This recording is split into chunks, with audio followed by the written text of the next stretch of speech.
Okay, to summarise this session, we have learned that computer programs use variables to store and manipulate data values.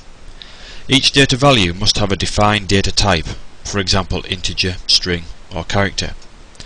The data type determines the amount of memory that the computer needs to store the value and how the computer program will then interpret the value that is stored in that memory location during the program execution.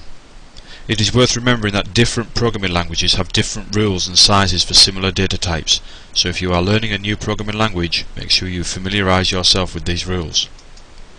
We have also learnt that data values can be assigned as actual static values, numeric values or string literals for example, and we have seen that expressions and functions also produce values of a specific type that we can either store or manipulate as programmers.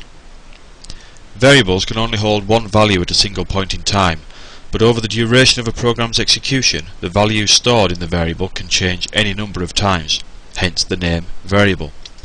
Constants, on the other hand, store and reference data in the same way as variables, but the value cannot be changed once the program is executing. In fact, if the value needs to be changed, the program has to be recompiled and rebuilt. Okay, that is the end of this second programming lecture. You should now practice using variables of different data types by completing the practical exercises for this session. You may also want to use books, internet references or your own ideas to extend your learning and develop more examples. Remember that programming is a skill which is learnt best through application and repetition, so keep on practicing.